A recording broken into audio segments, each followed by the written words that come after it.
highlighting various barriers to the development of the medical devices industry in India. I am sure your observations will be heard by all stakeholders and a better ecosystem shall develop for the medical device industry in the coming times. Thank you very much for sparing your time and for being here. Friends, Mr. Deepak Agarkhed from Bengaluru is our next and final expert speaker. He holds a bachelor's in engineering with a master's in business administration. Currently, he is employed as the Assistant Vice President, Engineering Services, Facility and Quality at the Sakra World Hospital. With a total experience of over 25 years, he has held various positions in the industry, with a few notable being the Technical Committee Member, NABH, Appeal Committee Member, NABH, QCI, and draft. He has been instrumental in drafting standards for biomedical engineering. He has been a technical expert for NABL medical device standards. He is also the co-chair for Indian Biomedical Skills Consortium, which is a part of the Quality Council of India. He has been project member for setting up 4 greenfield tertiary care hospitals in the Bombay Hospital in Indore, the ABMH in Pune, the Artis in Gurgaon, and the Sakra World Hospital in Bengaluru. He was instrumental to secure NABH accreditation for Armitage Hospital and Sakra World Hospital as the quality head. He has, to his credit, more than 30 articles on healthcare related topics in medical trade magazines and has contributed chapters in international and national books on healthcare like Quality Spine Care, which is a Springer publication, and a medical devices on an NABH publication. He is a recipient of the Excellence Award in Biomedical Equipment Facilities Improvement category at the international level, the Hospital Management Asia at Philippines, Global Best Kaizen Award in Hospital Discharge Process Improvement from Toyota Shusho, Japan. He is also a qualified Master Black Belt in Six Sigma from the ISI, New Delhi. May I invite Mr. Deepak Agarkhed to give his presentation, please.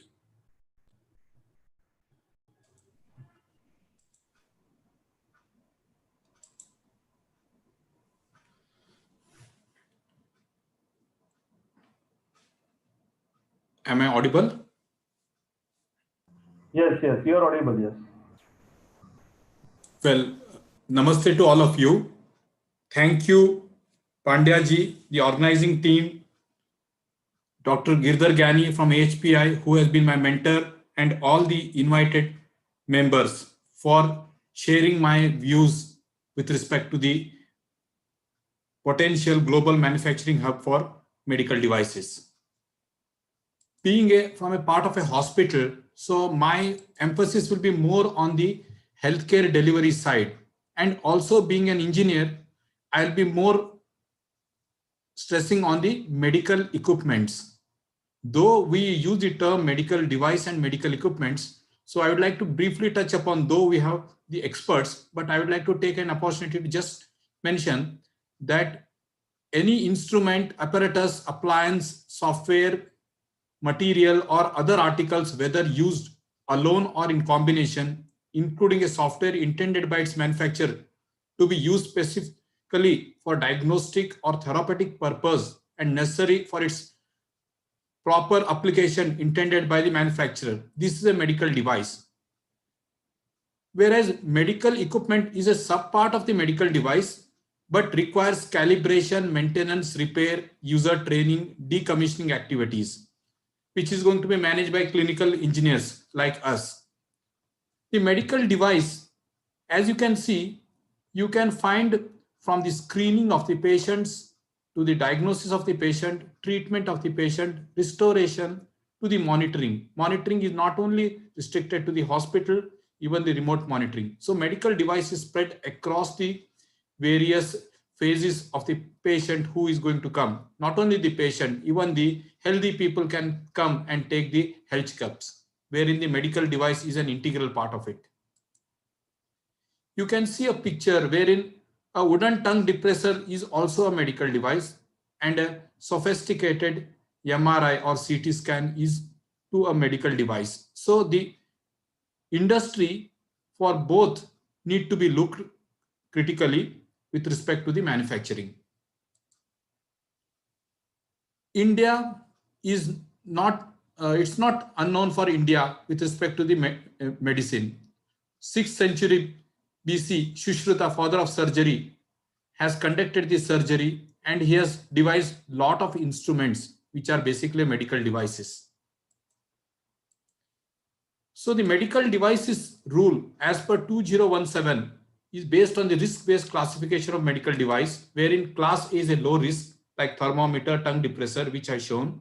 Class B is a moderate risk like needles, suction equipments. Class C is a moderate to high risk like lung ventilators, bone fixation. Class D is a high. Mr. Agarwal, sorry to interrupt. Are you not sharing slides? I am sharing the slides. No, they are not visible on the screen. No, sir, they are not visible. Kindly share it, sir. Sure.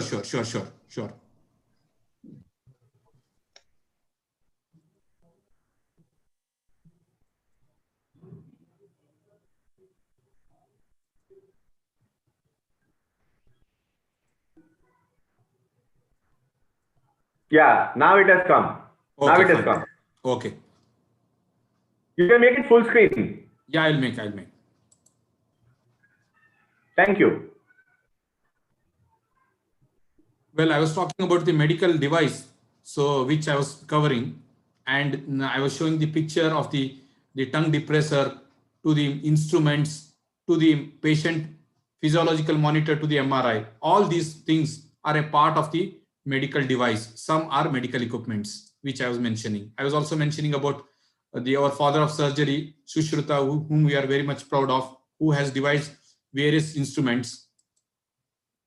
And I was also touching upon the various class of the medical devices, which have been given as a part of the medical device rule. Well, some of the important facts about the medical device industry, so which I have taken from the AMTZ site. So WHO reported rank India as 112 out of 190 countries in healthcare index. India spends 5% of its GDP on healthcare. Medical device sector, smallest but one of the important in healthcare.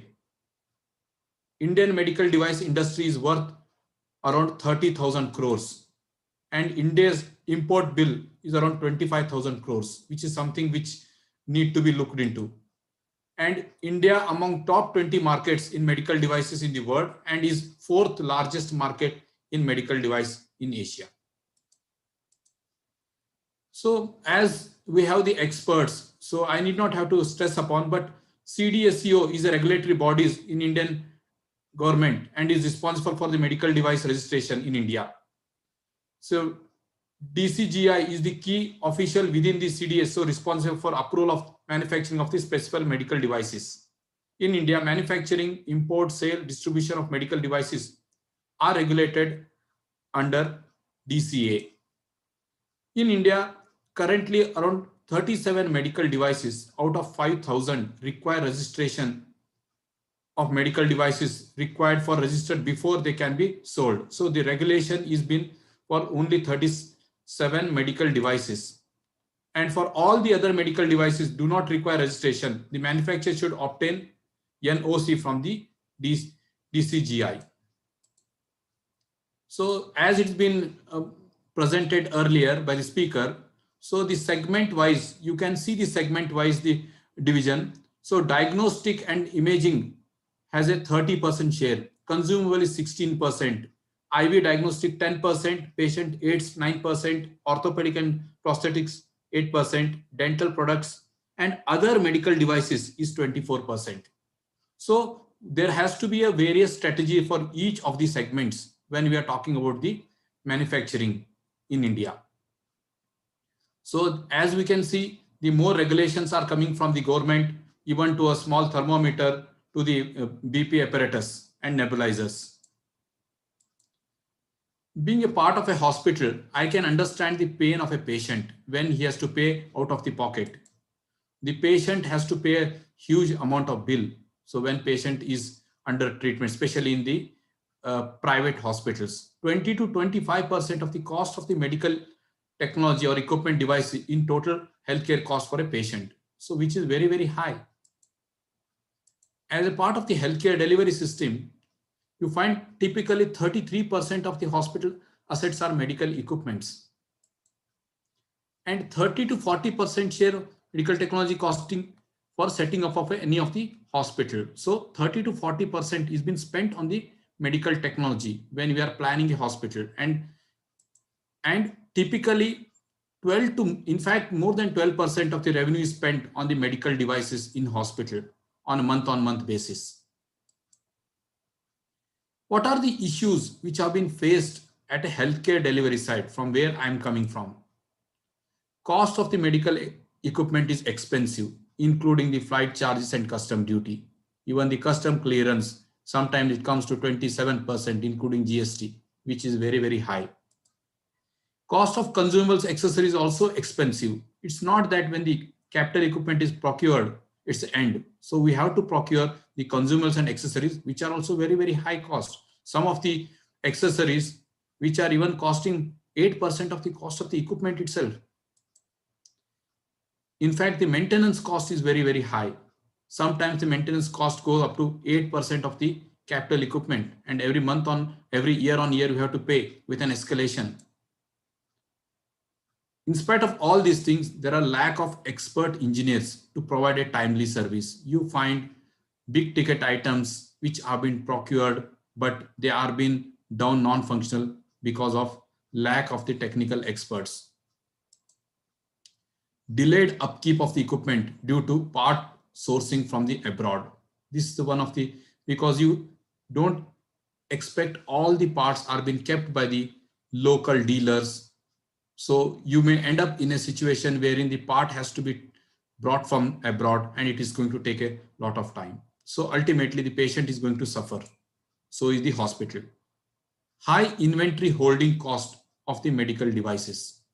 With respect to the medical devices, so which are being stored in the hospital, so since there is lack of the local manufacturers, so we need to have the lot of inventories kept in the hospital, which is going to take a huge space as well as the amount. No effective address of quality aspects of the medical devices. This is something which has been touched by our experts, so which I'm going to cover. So why India is not a global medical device hub? What are the major reasons? Let us look into those. Some of the points are common, so I'll skip those points. I'll not go in details, but I'll touch upon the major points which need to be highlighted. Insufficient ecosystem support, which has already been covered. So as a cluster was been mentioned, so we need to have a proper ecosystem for a market to manufacturing of the medical device to survive. Uncomplementary duty structure. Basically, the structure for many segments, sub-segments make an import cheaper than manufacturing in India. This is something which is really bothering. So you find that the equipment can be taken from China, which is cost is much, much lesser than what is being manufactured in India. So the hospitals are tempted to get the equipment from abroad rather than supporting the Indian manufacturers because of the uncomplimentary duty structure. Ease of doing business. India still lags behind most countries in terms of ease of doing business, which also has been covered by the previous speakers.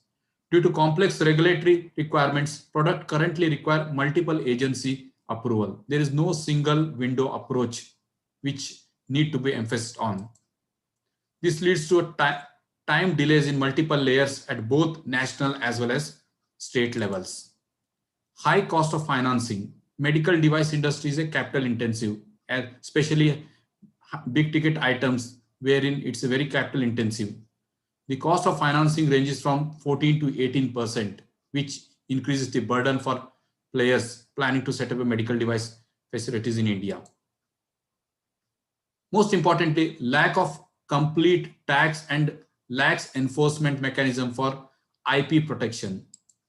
Intellectual property protection for a new technology is crucial for a success of global medical device players investing outside their home market. If they want to come to India, they definitely expect IP protection. In the absence of the enforceable IP laws, global players would lack confidence in investing in manufacturing assets, thus limiting Indian manufacturing. So when we are talking about a manufacturing, it's not only the indigenous, we also expect the people from abroad, the players from abroad to come. So IP protection is something which really need to be looked into. Absence of indigenous quality certification authority. So whenever we, as a hospital, when we talk about any equipment, we ask whether the equipment is C certified or FDA. So absence of licensing authorities reduce the export opportunities in many countries, which is basically bottleneck. We do have the medical devices or equipments which are being manufactured, but since they don't have a C or FDA, so it ends up in not, the potential is there, but they are not able to sell abroad. Currently, indigenous manufacturers require to get FDA CE certification to cater, which itself is a huge process. Approval process takes a lot of time.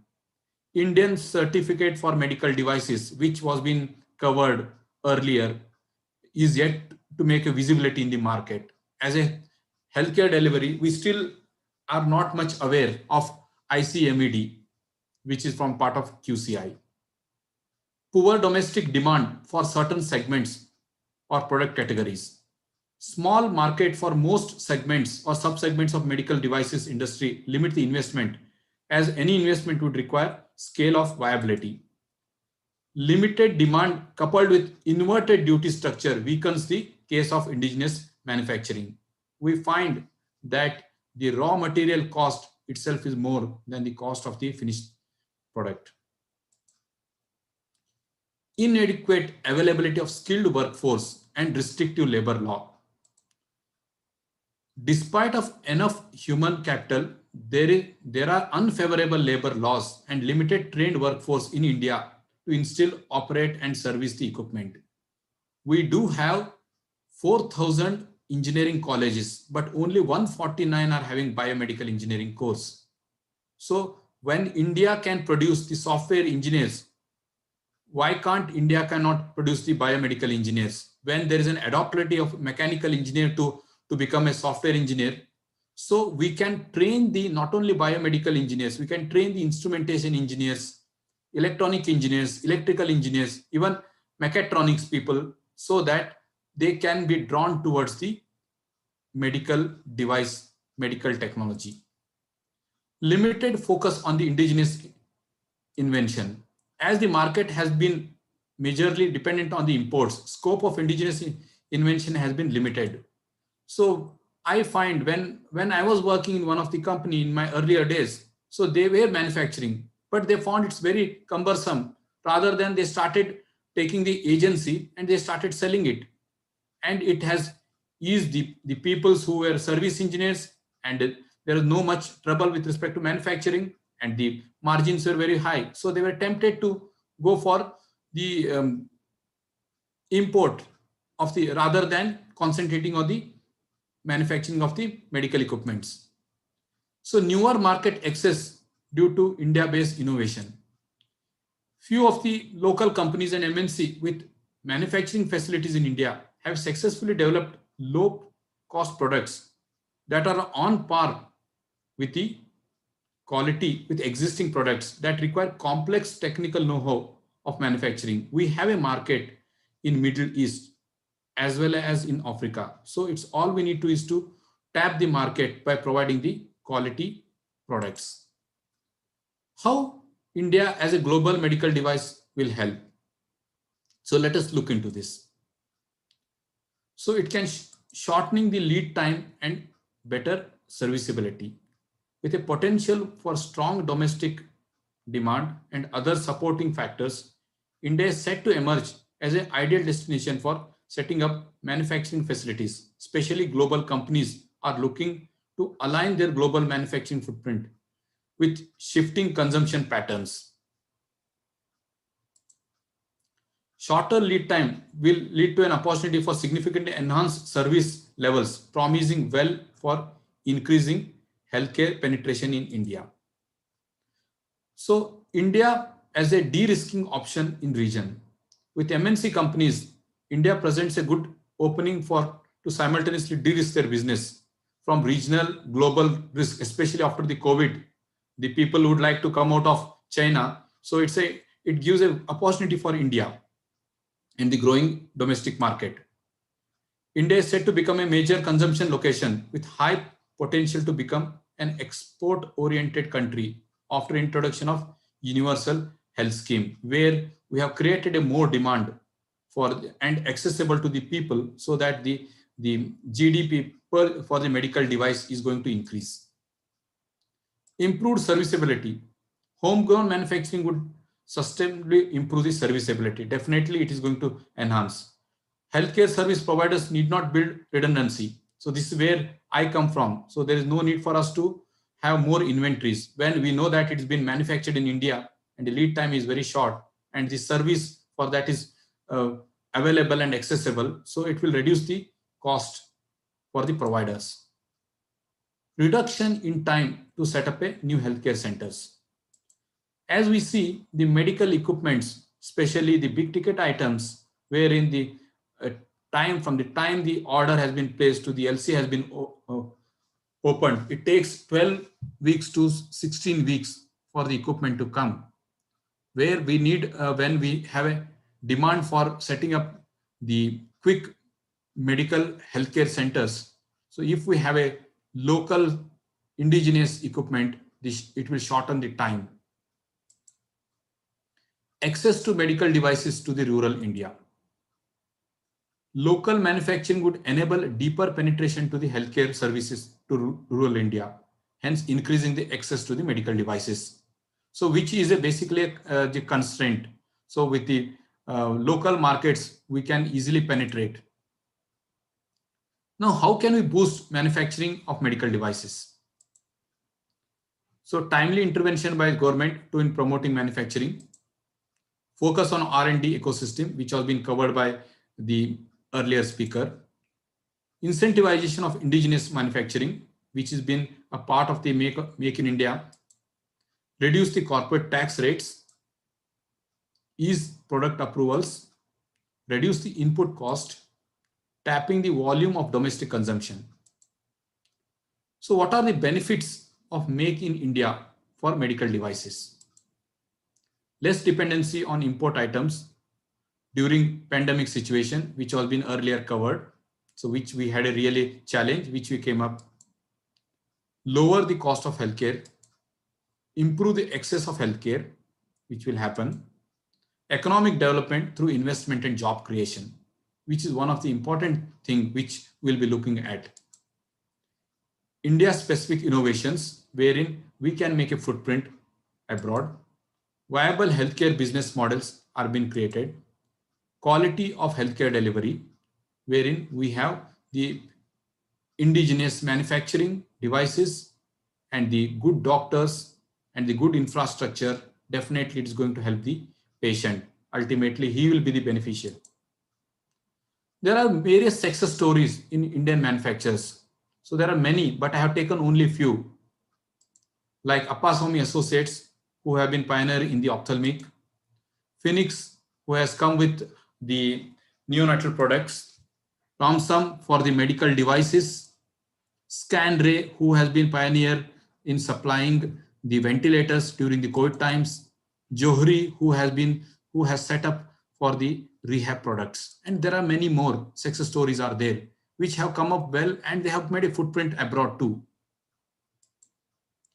So what are the India's key competitive advantages? Low labor cost, of course. Skilled human resource.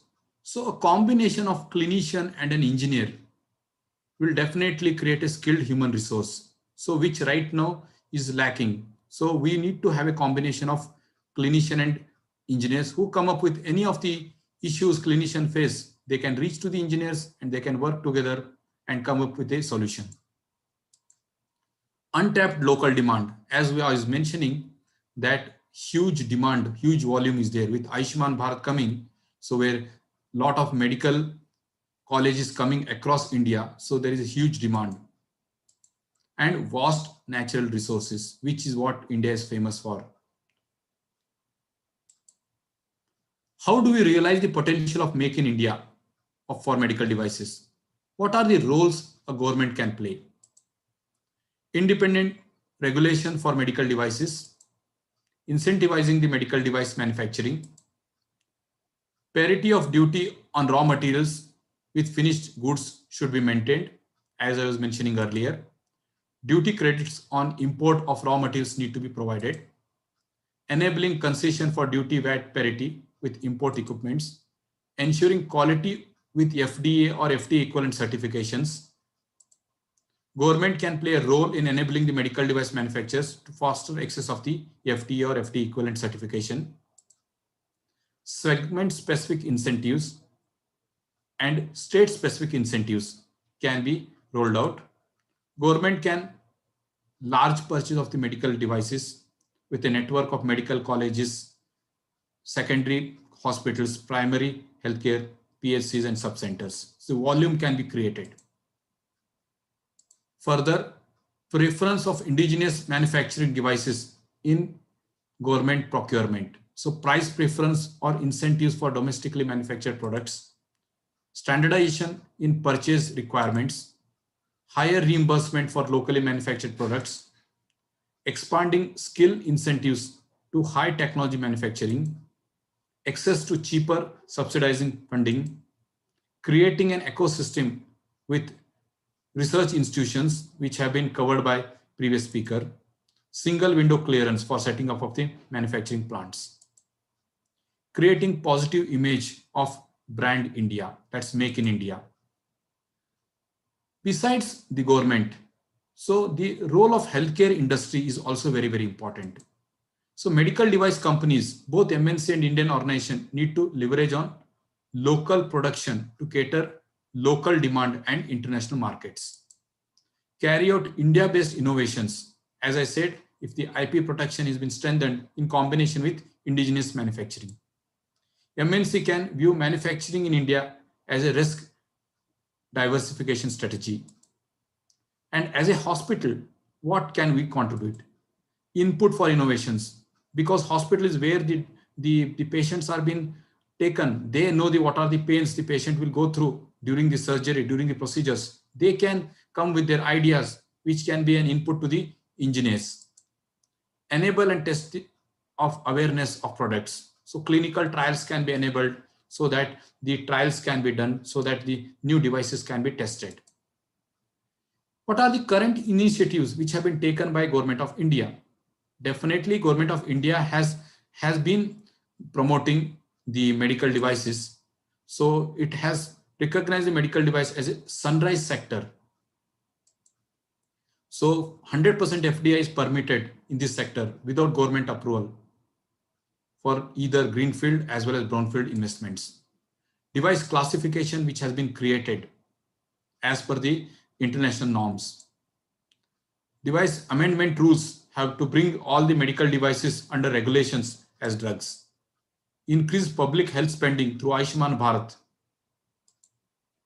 Production linked incentive schemes for medical devices has been brought in. Funding of the medical device parks in country by 2020. Introduction of post-market surveillance for imported and manufacturing of the medical devices. As it was been shown earlier by earlier speaker, so the cluster of medical devices which have been planned spread across the various places in India. One of the medical device park is AMTZ, Andhra Pradesh Medical Tech Zone, so which has been an early mover, so which has come with the pre-built manufacturing units.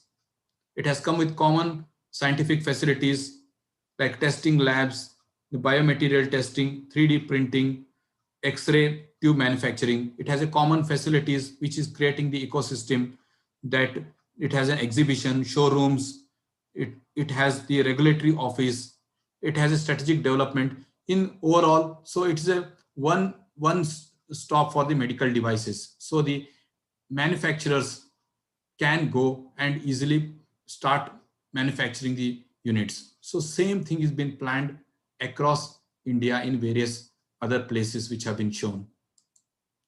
So to conclude, so we have moved from where our ancestor Shushruth has started doing a surgery with an indigenous instruments, with the efforts of the government, with a Make in India. So let us try our level best so that all the sophisticated surgeries which can be done with all the manufacturing which is happening in India.